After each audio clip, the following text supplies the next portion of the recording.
배우자가 바람핀 걸 들켰는데 다시는 안 그러겠다고 하고 한 번만 용서를 해달라고 해요.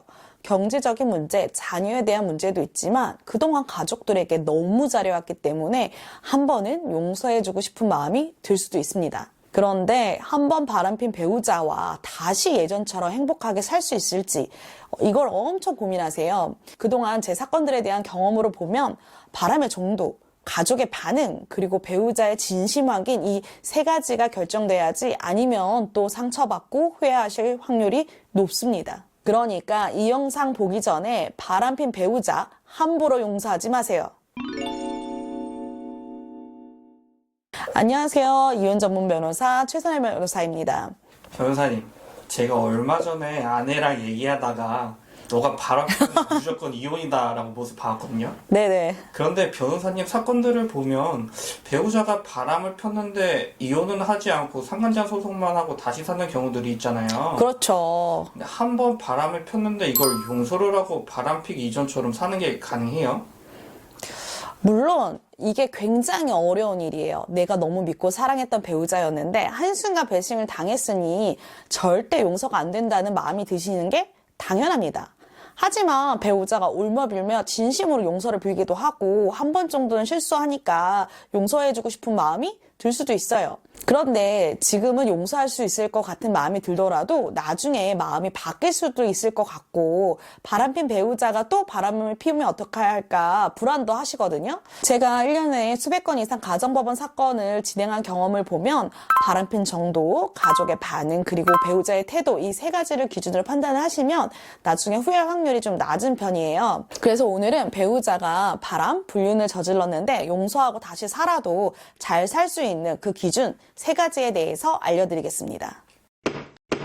첫 번째는요, 부정행위, 즉 바람핀 정도를 확인해야 돼요. 배우자와 상간자가 오랜 기간 동안 만남을 지속하면서 불륜을 저지른 경우가 있고 아니면 유흥업소나 오피스에서 일회성 만남을 갖는 경우도 있습니다.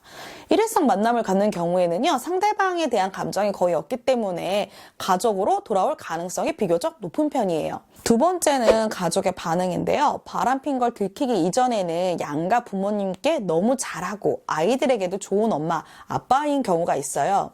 막상 이혼을 마음 먹으려 하더라도 가족들과 너무 잘 지내왔기 때문에 가족들이 한 번만 용서해주라고 이혼을 반대하기도 해요. 특히 아이들이 엄마 아빠를 너무 좋아해서 헤어지는 걸 반대하기도 하거든요. 그 정도로 가족과 친밀한 관계가 유지되어 왔고 안정적인 가정 생활을 지속한 분들은요, 아무래도 가정을 깰 수가 없기 때문에 불륜 상대와 헤어지고 가족으로 다시 돌아올 가능성이 높기 때문에 용서하셔도 나쁘지 않은 것 같습니다. 세 번째가 가장 중요한데요. 바로 배우자의 진심을 확인하는 것입니다. 바람핀 걸 들킨 배우자도 계속 상간자와 관계를 유지하고 혼인관계를 정리할지 아니면 상간자를 정리하고 다시 가정으로 돌아올지 결정을 하거든요. 만일 이혼하겠다고 하면 이혼 준비를 하는 게 당연한 일이겠지만 문제는 후자예요.